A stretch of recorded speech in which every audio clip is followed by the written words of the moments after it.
ജയരാജ് സാറിന്റെ ചിത്രത്തിന് വേണ്ടി മ്യൂസിക് സംവിധാനം ചെയ്തിരിക്കുന്നത് ശ്രീ സന്തോഷ് നാരായണൻ സാർ. നിറഞ്ഞ കൈയടി കൊടുത്തുകൊണ്ട് അദ്ദേഹത്തെ ശ്രീ രമേശ് നാരായണൻ സാറിന് ആസിഫ് അലി ഈ ഒരു പുരസ്കാരം നൽകിയിരിക്കുകയാണ്. ജയരാജ് സാറിന്റെ സിനിമയ്ക്ക് സംഗീതം നൽകിയിരിക്കുന്നത് അദ്ദേഹമാണ്. ഒരുപാട് പുരസ്കാരങ്ങൾ മലയാള സിനിമയിലേക്ക് കൊണ്ടുവന്നിട്ടുള്ള ശ്രീ രമേശ് നാരായണൻ. ഹലോ നമസ്കാരം guys, welcome to mat bytes നോ ചാനൽ. ആസിഫ് അലിയുടെ ഫാൻസ് ഉണ്ടെങ്കിൽ ആസിഫ് അലി അസോസിയേഷൻ ആസിഫ് അലിയെ ഭ്രാന്തമായിട്ട് സ്നേഹിക്കുന്നവർ ഇവിടെ കമോൺ വീഡിയോ കമന്റ് ചെയ്യുക. ഏതാണ് ആസിഫ് അലിയുടെ ഫേവറേറ്റ് മൂവി എന്നുള്ളത്, അല്ലാതെ അതുപോലെ തന്നെ ഈ പറയാൻ പോകുന്ന സംഭവത്തിൽ നിങ്ങളുടെ അഭിപ്രായവും രേഖപ്പെടുത്തുക. ഹണിബി ആൻഡ് ക്രോണിക് ബാച്ചിലർ അങ്ങനെ ഒരുപാട് മൂവീസ് ഉണ്ട് ആസിഫ് അലിക്ക്. ആസിഫ് അലിയുടെ ഒരു ഫാൻ ബേസ് എൻ്റെലി ഡിഫറെന്റ് തന്നെയാണ്. ഒരു നടൻ എന്നതിലുപരി അദ്ദേഹം ഒരു നല്ലൊരു വ്യക്തിത്വത്തിന് ഉടമയാണ്. അദ്ദേഹത്തിന്റെ ഒരുപാട് വീഡിയോസും കാര്യങ്ങളെല്ലാം മീൻ ഇന്റർവ്യൂസും കാര്യങ്ങളെല്ലാം നമ്മൾ കണ്ടിട്ടുണ്ട്. അപ്പം നല്ലൊരു ചില്ല് മനുഷ്യനാണ്, നല്ലൊരു വൈബ് മനുഷ്യനാണ്. പുള്ളിയുടേതായ ഒരു സംഭവം സെറ്റ് ചെയ്ത് പോകുന്നത്, നോ ആറ്റിറ്റ്യൂഡ്, നോ ചാട, നത്തിങ് ലൈക്ക് ദാറ്റ്. ഓക്കെ. അപ്പൊ രമേശ് നാരായണൻ ഈ അമ്മാവൻ ഏതാന്ന് സത്യം പറഞ്ഞാൽ എനിക്കറിയത്തില്ല. ഞാൻ ഗൂഗിളിലൊക്കെ ഇടയ്ക്ക് ഒന്ന് നോക്കിയെന്നുണ്ടെങ്കിലും എനിക്ക് അത്ര വലിയ സംഭവമായിട്ട് തോന്നിയില്ല. ഇനിയിപ്പോ സംഭവമാണെങ്കിൽ തന്നെ എനിക്ക് ഒന്നുമില്ല. കാരണം എന്ന് വെച്ചിട്ടുണ്ടെങ്കിൽ ഒരു മനുഷ്യന് വേണ്ടത് ഏറ്റവും കൂടുതൽ ക്യാരക്ടർ, ആറ്റിറ്റ്യൂഡ് എന്നുള്ളൊരു സംഭവമാണ്.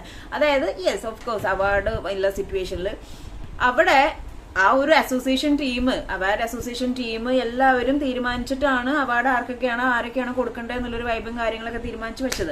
അപ്പൊ ആസിഫ് അലി വരുന്നു, രമേശ് നാരായണ അവാർഡ് കൊടുക്കുന്നു. അവാർഡ് ജസ്റ്റ് ഇങ്ങനെ ഒരു റെസ്പെക്ട് ഇല്ലാത്ത രീതിയിൽ മുഖത്തോട്ട് പോലും നോക്കാതെ കംപ്ലീറ്റ്ലി ഇഗ്നോർ ചെയ്ത് ആ സാധനം വാങ്ങിക്കുന്നു. വേറൊരാളെ വിളിക്കുന്നു, അയാളുടെ കയ്യിലേക്ക് കൊടുക്കുന്നു. അയാളപ്പം കുരങ്ങന്റെ കയ്യിൽ പൂമാല കിട്ടിയ മാതിരി സാധനം തിരിച്ചു പിടിക്കുന്നു. അതങ്ങനെയല്ല, ഇങ്ങനെയാണെന്ന് തിരിച്ചു പിടിച്ച് കാണിച്ചുകൊണ്ട് തന്നെ അദ്ദേഹം വാങ്ങിക്കുന്നു, തോളത്ത് കൈയിടുന്നു.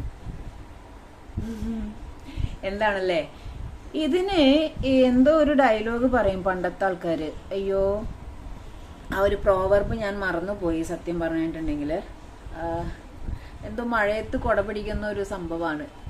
അങ്ങനെ ഒരു സംഭവം ഉണ്ട്. ആ ഒരു പ്രോവർബ് മറന്നുപോയി. അപ്പൊ പറഞ്ഞു വരുന്നത് എന്താന്ന് വെച്ചാൽ ആസിഫ് അലിയുടെ ഭാഗത്തുനിന്ന് ഈ ഒരു ആക്ടിനെ ആസിഫ് അലി ഫേസ് ചെയ്തത് ഭയങ്കര ഹൈലൈറ്റഡ് ആണ്. ഒന്നും സംഭവിക്കാത്ത മാതിരി ചിരിച്ചുകൊണ്ട് ബാക്ക് ഓഫ് ചെയ്ത ആളവിടെ പോയി ഇരുന്നു.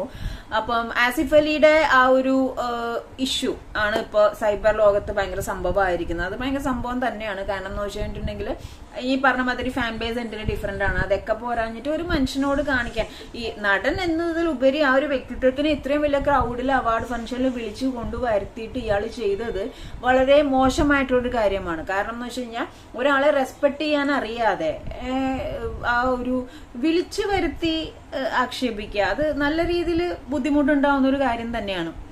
പുള്ളിയുടെ ഇത് വാങ്ങിക്കുന്നു, വേറെ ആളെ കൊണ്ട് വിളിച്ച് ആ സാധനം വാങ്ങിപ്പിക്കുന്നു. അപ്പം ആ പുള്ളിയുടെ ഒരു അഹങ്കാരം, അതായത് രമേശ് നാരായണൻ എന്ന് പറഞ്ഞ വ്യക്തിയുടെ ഒരു അഹങ്കാരം അല്ലെങ്കിൽ ആ ഒരു ആറ്റിറ്റ്യൂഡ് ഒന്ന് ചിന്തിച്ച് നോക്കിക്കുക. എത്രത്തോളം ഒരു എത്ര വലിയ പദവിയിൽ ഇരിക്കുന്ന ആളാണെങ്കിലും ഒരാളെ റെസ്പെക്ട് ചെയ്യാൻ അറിയാത്ത, അല്ലെങ്കിൽ എന്തോ ആയിക്കോട്ടെ, അയാൾക്ക് ചിലപ്പോൾ ഓരോരുത്തർക്കും ഓരോ ഇഷ്ടമാണ്. അയാൾക്ക് ചിലപ്പോൾ ആസിഫ് അലി ഇഷ്ടമല്ലായിരിക്കും, അല്ലെങ്കിൽ ആസിഫ് അലിയുടെ മൂവീസ് കാര്യങ്ങൾ ഇഷ്ടമല്ലായിരിക്കും, പല കാര്യങ്ങളുണ്ടാവും. എന്നിരുന്നാൽ പോലും ഇത്രയും പബ്ലിക് പ്ലാറ്റ്ഫോമിൽ ആ ഒരു അവാർഡ് കൊണ്ടു തരുമ്പോൾ അതിന്റെ രീതിയിൽ വാങ്ങിച്ചിട്ട് ഒരു സ്മൈൽ, ഒരു ഷേക്ക് ഹാൻഡ് ഒന്നും കൊടുക്കാതെ അത് ജസ്റ്റ് ഇങ്ങനെ വാങ്ങിച്ചിട്ട് വേറെ ആളെ വിളിക്കുന്നു, ഭയങ്കര ഓക്വേർഡായിപ്പോയി. എന്നിട്ട് അദ്ദേഹം ഇപ്പൊ ക്ഷമ ചോദിച്ചിരിക്കുകയാണ്. ക്ഷമ ചോദിച്ചിരിക്കുന്നതിന് പറഞ്ഞിരിക്കുന്ന രീതി ഇങ്ങനെയാണ്: മനഃപൂർവ്വമല്ല, ഏറെ ബഹുമാനവും ഏറെ ഇഷ്ടവുമുള്ള നടനാണ് ആസിഫ് അലി. അതെന്തുകൊണ്ടാണ്?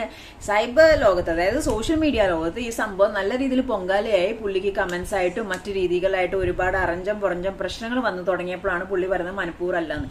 ഈ ഒരു ആക്ടിനെ എങ്ങനെ മനഃപൂർവ്വമല്ലെന്ന് പറയാൻ പറ്റും?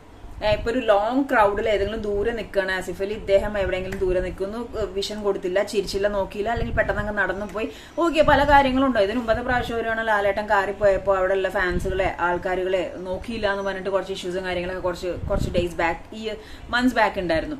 അത് പുള്ളിയുടേതായ രീതിയിൽ കാറിൽ പെട്ടെന്ന് നമ്മൾ പോയപ്പോൾ നോക്കിയില്ല, അത് മനസ്സിലാക്കാവുന്ന കാര്യമുള്ളൂ. പക്ഷെ ഇത്രയും വലിയൊരു അവാർഡ് ഫംഗ്ഷനിൽ വന്നിട്ട് ഇത്രയും വലിയൊരു ഇൻസൾട്ട് കൊടുത്തിട്ട് അത് മനഃപൂർവ്വമല്ല എന്ന് പറഞ്ഞാൽ, ഇത് വാങ്ങിച്ച് വേറൊരാളുടെ കയ്യിലേക്ക് കൊടുക്കുമ്പോ ഒന്നും ഇദ്ദേഹം ഇതിനെപ്പറ്റി ചിന്തിക്കുന്നില്ലേ? കാരണം ആരുമായി രമേശ് നാരായണൻ, എനിക്ക് ഒരു ഐഡിയ ഇല്ല. പുള്ളി ഈ അവാർഡ് വാങ്ങിച്ചതിൽ ഈ പറഞ്ഞ മാതിരി അതിനേക്കാളും ഇവനൊരു വാല്യൂ ഇല്ലാതെ പോയി. താങ്കൾ ഒരുപാട് കഷ്ടപ്പെട്ട് താങ്കളുടെ ഹാർഡ് വർക്കിന്റെ ഒക്കെ ഭാഗമായിട്ടായിരിക്കും ഈ ഒരു അവാർഡ് കിട്ടിയിട്ടുണ്ടാവുക. പക്ഷെ ഇപ്പൊ ചെയ്ത ഒരു ആക്ട് ഭയങ്കര മോശമായി പോയി. പക്ഷെ Asif Ali the way like he handled well. കാരണം ഒരു ഭാവവ്യത്യാസം ഇല്ലാതെ ചിരിച്ചുകൊണ്ട് തന്നെ പുള്ളി അത് വാങ്ങിക്കലും വേറെ ആൾക്ക് കൊടുക്കണൊക്കെ അപ്പൊ മച്ചാന് മനസ്സിലായി ഇത് പണി പാളി എന്നുള്ളത്. അപ്പം ചിരിച്ചുകൊണ്ട് തന്നെ ആളവിടെ നിന്ന് മൂവ് ആയി. ഇതിനാണ് ആറ്റിറ്റ്യൂഡ് മെച്യൂരിറ്റി എന്ന് പറയുന്നത്. ഒരു പബ്ലിക് പ്ലാറ്റ്ഫോമിൽ അല്ലെങ്കിൽ നമ്മൾ ഒരാളോട് ഒരു സിറ്റുവേഷൻ വരുമ്പോൾ എങ്ങനെ ഹാൻഡിൽ ചെയ്യണം. അവിടെ നിന്ന് പൊട്ടം തിരികെ ഫേസ് കൂടുതൽ ഇതാക്കി. കാരണം അത്രയും ക്യാമറയും അത്രയും ആൾക്കാരുണ്ട്. ഒരു രീതിയിൽ എക്സ്പ്രഷൻ ചേഞ്ചും ഇല്ലാതെ ചിരിച്ചുകൊണ്ട് തന്നെ പുള്ളി ബാക്ക് ഓഫ് ചെയ്ത് പോയിരുന്നു. പുള്ളി ഒരു പക്ഷേ ആ കേസ് വിട്ടിട്ടുണ്ടാവും, അല്ലെങ്കിൽ ചിലപ്പോൾ ആ കാര്യത്തെ പറ്റിയിട്ട് ഡിസ്കസ് ചെയ്ത് വിട്ടിട്ടുണ്ടാവും. പക്ഷേ സോഷ്യൽ മീഡിയയിൽ ഒരുപാട് ആൾക്കാർ ഈ ഈവൻ ഫാൻസ് അല്ലാത്തവർ പോലും, ഫാൻസ് ഗ്രൂപ്പ് ഉണ്ടെന്നാൽ ഫാൻസ് ഇല്ലാത്തവർ പോലും ഈ ഒരു സംഭവത്തിനെ പറ്റി ഡിസ്കസ് ചെയ്യുന്നുണ്ട്. കാരണം അത് അത്ര ഓക്വേർഡ് ആക്ട് ആണ് രമേശ് നാരായണന്റെ ഭാഗത്ത് നിന്ന് ഉണ്ടായത്. അപ്പൊ ആ ഒരു പൊങ്കാലയിൽ ഞാനും ജോയിൻ ചെയ്യുന്നു. കാരണം വേറെ ഒന്നും കൊണ്ടല്ല, ആസിഫ് അലി, ഞാൻ ഒരു പേഴ്സന്റെയും ഒരു നടന്റെയും അങ്ങനെ ഒരു ഹാർഡ് കോർ ഫാനും സംഭവങ്ങളൊന്നുമില്ല. നല്ല മൂവീസ് ചെയ്യുന്ന നല്ല ആൾക്കാരുകൾ അറ്റ് എ ടൈം ഓക്കെ എന്നുള്ള രീതിയിൽ സംസാരിക്കും. ആസിഫ് അലിയുടെ ഒരുപാട് ഇന്റർവ്യൂസും കാര്യങ്ങളൊക്കെ കണ്ടിട്ട് അപ്പൊ പുള്ളിയുടെ ഒരു ആറ്റിറ്റ്യൂഡ് വൈസ് വെച്ച് നോക്കുമ്പോൾ കുറച്ച് ഇംപ്രസീവ് ആണ്. അപ്പം അതിനേക്കാൾ ഉപരി ഇപ്പം ഈ ഒരു ചെയ്ത സംഭവത്തിനെ പുള്ളി ഹാൻഡിൽ ചെയ്ത രീതിയും ഭയങ്കര ഇംപ്രഷൻ ഉണ്ടാക്കുന്ന രീതിയിലായിരുന്നു. പക്ഷെ രമേശ് നാരായൺ അത്യാവശ്യം ഒരു ഇത്രയും ഒരു ക്രൗഡില് എന്തുകൊണ്ട് പുള്ളി ഇങ്ങനെ ബിഹേവ് ചെയ്തു എന്ന് ചോദിച്ചാൽ വിവരമില്ലായ്മ, പുള്ളിയുടെ ഒരു ബാഡ് ആറ്റിറ്റ്യൂഡ്, അല്ലെങ്കിൽ എന്തോ ഭയങ്കര സംഭവമാണ്, ഞാൻ ഭയങ്കര സംഭവമാണ്, നീയൊക്കെ എന്താ ആ ഒരു ആറ്റിറ്റ്യൂഡിൽ വളരെ ലോ റേറ്റഡ് ആയിട്ട് കണ്ടന്റെ ഭാഗമൊക്കെ ആയിട്ടായിരിക്കും വളരെ ലൈക്ക് നമ്മളൊക്കെ ആണെങ്കിൽ ശരിക്കും ക്രിഞ്ചായി പോകും അല്ലെ. ഇത്രയും വലിയൊരു സിറ്റുവേഷനിൽ അദ്ദേഹത്തിന്റെ മൂവീസോ അല്ലെങ്കിൽ എന്ത് തിരക്കാണെങ്കിലും എന്താണെങ്കിലും അത് വേണ്ടാന്ന് വെച്ച് മാറ്റി വെച്ച് ഈ ഒരു പരിപാടിക്ക് വന്നിട്ട് പുള്ളിയുടെ നിന്ന് അവാർഡ് വാങ്ങിച്ചിട്ട് വേറെ ആളെ കൊണ്ട് പിന്നെയും വാങ്ങിപ്പിക്കുക. അപ്പൊ ആസിഫ് അലിയുടെ കയ്യിൽ നിന്ന് അവാർഡ് വാങ്ങിച്ചാൽ എന്താ കയ്യിലിരിക്കില്ല അവാർഡ്, അല്ലെങ്കിൽ അവാർഡ് തേഞ്ഞു പോകും, അല്ലെങ്കിൽ നിങ്ങളുടെ കയ്യിൽ എന്തെങ്കിലും സാധനം അഴിഞ്ഞു പോകും. എനിക്കറിയത്തില്ല എന്തായാലും നിങ്ങളുടെ ചേതവികാരം എന്നുള്ളത്. ഇപ്പൊ മാപ്പും കോപ്പൊക്കെ കൊണ്ടുവന്നിട്ടുണ്ട്.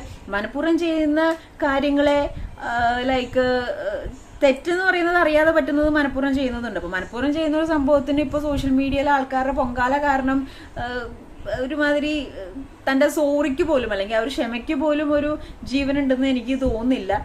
മനഃപൂർവ്വം ചെയ്തതല്ല എന്നുള്ള രീതിയിൽ. അപ്പൊ ഈ ഒരു ആക്ടിന് ഒരിക്കലും മനഃപൂർവ്വം ചെയ്തതല്ല എന്നല്ല എനിക്ക് തോന്നുന്നത്. അത് മനഃപൂർവ്വം ചെയ്തത് തന്നെയാണ്, അല്ലാന്ന് വിശ്വസിക്കാൻ എനിക്ക് പറ്റുന്നില്ല. അപ്പൊ ഭയങ്കര മോശമായിട്ടുള്ള ഒരു സംഭവമായിരുന്നു ഇത്. ഇപ്പൊ ക്ഷമ പറഞ്ഞു. ഇനിയിപ്പോ ഈ പറഞ്ഞ മാതിരി എല്ലാവർക്കും വിവരവും വിദ്യാഭ്യാസവും മെച്യൂരിറ്റിയും, അല്ലെങ്കിൽ എത്ര വലിയ ഹൈ പ്രൊഫൈൽ ആയാലും ഡൗൺ ടു എർത്ത് ആയിട്ട് എല്ലാവരെയും റെസ്പെക്ട് ചെയ്ത് ആ ഒരു മാനേജ് കീപ്പ് ചെയ്ത് എല്ലാവരും ജീവിക്കണം നമുക്ക് വാശി പിടിക്കാൻ പറ്റില്ല. അപ്പൊ ഇദ്ദേഹത്തിനെ സംബന്ധിച്ചിടത്തോളം ഇദ്ദേഹത്തിന് അവാർഡ് കിട്ടിയ അവാർഡ് ഇദ്ദേഹം എടുത്തു എന്നുണ്ടെങ്കിലും ഒരു ക്യാരക്ടർ അല്ലെങ്കിൽ ഒരാളെ എങ്ങനെ റെസ്പെക്ട് ചെയ്യണം, അല്ലെങ്കിൽ പബ്ലിക് പ്ലാറ്റ്ഫോമിൽ എങ്ങനെ ബിഹേവ് ചെയ്യണം, ഗീവ് റെസ്പെക്ട് ടേക്ക് റെസ്പെക്ട് എന്ന് പറഞ്ഞ സംഭവം കാര്യങ്ങളൊന്നും ലെവലേഷാടത്തെ കൂടെ പോയിട്ടില്ല രമേശ് നാരായണൻ എന്ന് മനസ്സിലായി. അതുകൊണ്ട് തന്നെ നിങ്ങളുടെ കയ്യിലിരിക്കുന്ന നിങ്ങൾക്ക് കിട്ടിയ ഒരു അവാർഡിനും ഒരു വാല്യൂം ഞാൻ പേഴ്സണലി തരുന്നില്ല. ബിക്കോസ് ഈ ഒരു ആക്ട് ഭയങ്കര മോശമായിരുന്നു. അതിന് ഇനി എന്ത് കഥകളാണ് പറഞ്ഞു വരാൻ പോണത്, എന്റെ ബാക്കി ചുറ്റിപ്പറ്റി എന്തൊക്കെയാണ് നിൽക്കുന്നത് എന്താണെന്നുണ്ട് ലൈവ് ആ വീഡിയോയിൽ കണ്ടു കഴിയുമ്പോൾ ഭയങ്കര ബുദ്ധിമുട്ടായിട്ട് ഫീൽ ചെയ്തു. അതുകൊണ്ടാണ്. അപ്പം ഗൈസ് നിങ്ങളുടെ അഭിപ്രായം നിങ്ങൾ കമന്റ് ചെയ്യുക. അതേപോലെ തന്നെ ആസിഫ് അലി ഫാൻ ആണെങ്കിൽ കമന്റ് ചെയ്യുക. ആസിഫ് അലിയുടെ ഫേവറേറ്റ് മൂവി നിങ്ങൾ കമന്റ് ചെയ്യുക. Okay, bye. അടുത്ത വീഡിയോയിൽ കാണാം. ആസിഫ് അലിയുടെ ഫേവറേറ്റ് മൂവി എന്ന സെൻസിൽ നിങ്ങൾക്ക് ആസിഫ് അലിയുടെ ഫേവറേറ്റ് മൂവി ഏതാണെന്ന് വെച്ചാൽ കമന്റ് ചെയ്യുക. Okay, bye. Take care.